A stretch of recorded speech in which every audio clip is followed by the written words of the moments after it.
here in the north-south runway. Oh, they used to laugh at me. I picked up, could have been a submarine.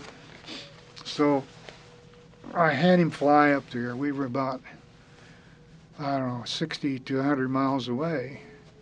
And see, the Bering Sea has waves as much as 50 to 80 feet high. And anyway, the sea state is pretty high, and this thing would become visible and then disappear. And what it was doing, it was riding up on the waves, and then it would disappear, and then this wave would collapse and cover it.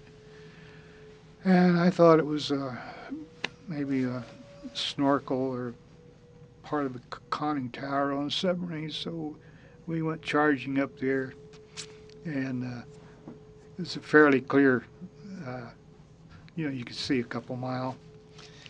And the co-pilot and the pilot started laughing, and they said, "Hey, Ralph," said, "here's your submarine."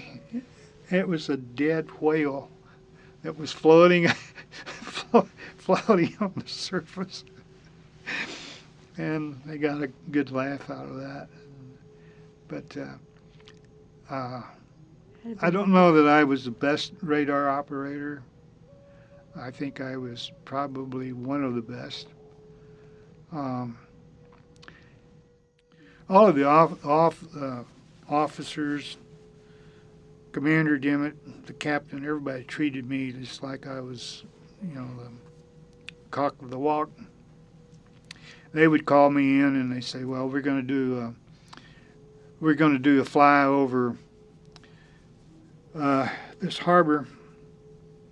So there's not what 2 points would you use as radar aiming points? And I'm standing in this boardroom with all this brass, and I picked a couple of points that I think I would have used, and so my time there was very good. It was not like an officer enlisted man situation. I was one of the top dogs or top guns or what you want to call it. And the PPI scope on the radar, this radar would lose sight at about 30 miles or so. You're guessing from that point on. And it looks like the old-time black and white television sets with all the snow on it. Well, see, all this snow on there, and I'm picking out this little bit that comes and goes, which was the whale. And I had picked him out from about 50 miles away. And anyway, I did things like that. I changed the power on the radar. I changed the antenna, the tilt on the antenna. You do sectoring where you're just looking at, one sector. Another one I picked out, I found the ship, a small ship, the same way I found Eskimo. It looked like a walrus skin tent. And they had a walrus skin, like large kayak, propped up against it. Well, I picked them up, and they're on the ice. And I picked them up on our radar. So we went up there to look at them, and there's no one around. I don't know if there was any people alive yet or about. So we got into an argument. I had the radar on. I looked back over toward the Alaska side, and I figured these guys had to be nearly 60 miles out on the ice. And he said, "Nah, they couldn't be." Yeah, I have radar information, and here's a pilot arguing with me. They made fun of me. Well, he kind of made fun of me. Said, "Here's your." I said it was a shipping target, we got up there, and it was the Eskimo. He said, "Here's your ship, Ralph." And very demanding pilot. I really bet one of the best ever. Same thing happened with our electronic countermeasures contacts. I'd pick up something, X-band or S-band radar, and you don't realize that all these fishing vessels have the same radar, and on ECM the information isn't there to tell you what it is. This is 1950s equipment.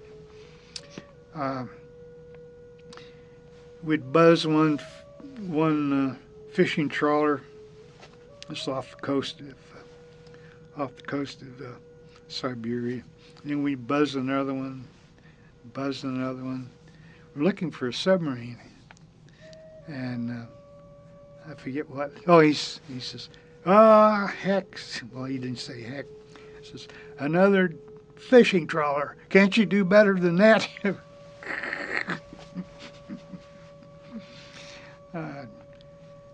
One time it was foggy and rainy, and we were flying very low, very close to the coast, off the coast of Siberia.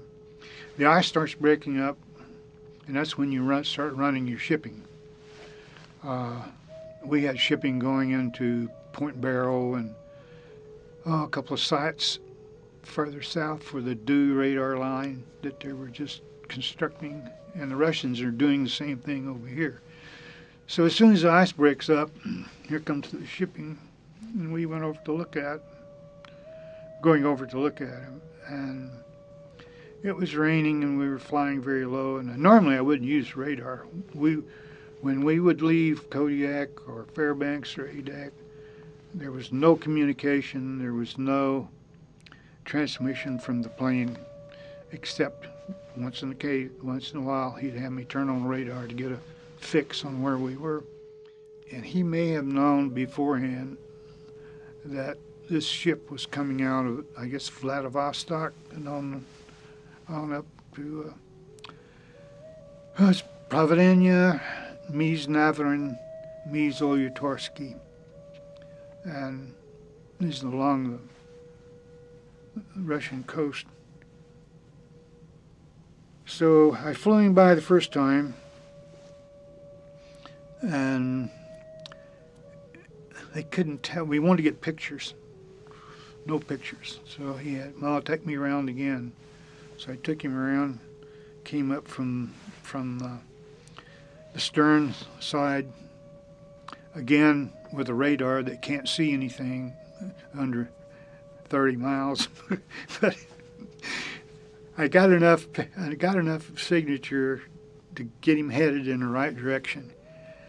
And I'm looking over this, there's the pilot, co-pilot, and his bulkhead, and I can see in between.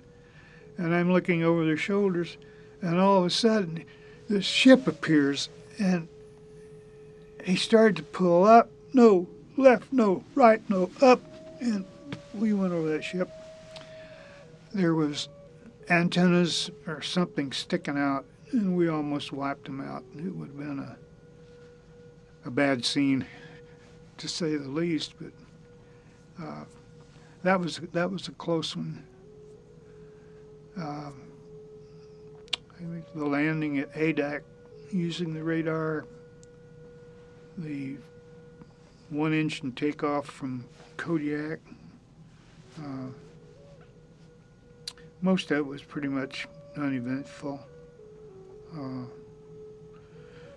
We lost a prop governor on takeoff from Barbers Point, Hawaii.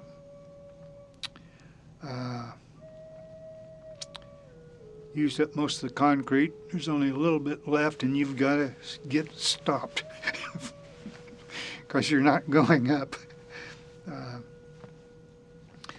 Again, it was, I don't know, he's doing his job. Nobody got upset, scared as far as I know. They picked us up in a little panel wagon truck and took us over to the club, and we sat over there and partied until they fixed our airplane. We were ready to go again. This time we made it. Coming back from Barbers Point to Alameda, there was 3 of us in the flight.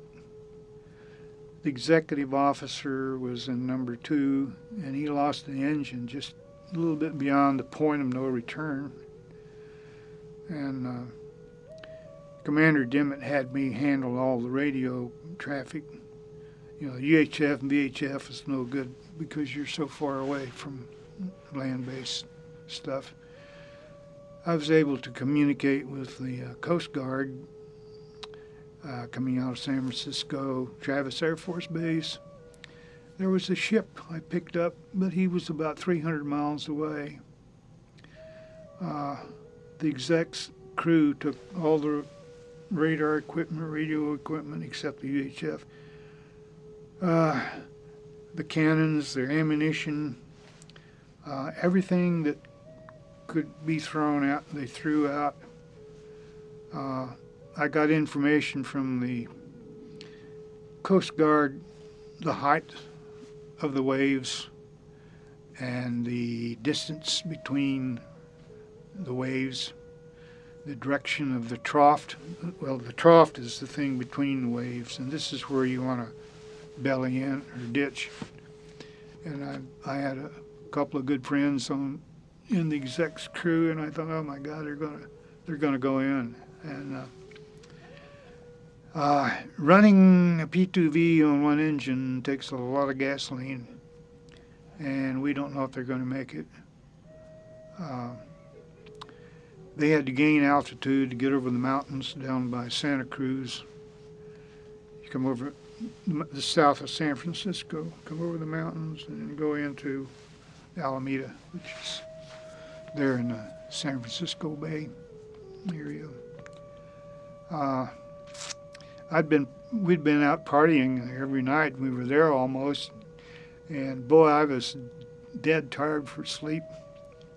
And the newspapers were there, and I just got my flight logs and walked out. I went to the hangar and I went on up to bed.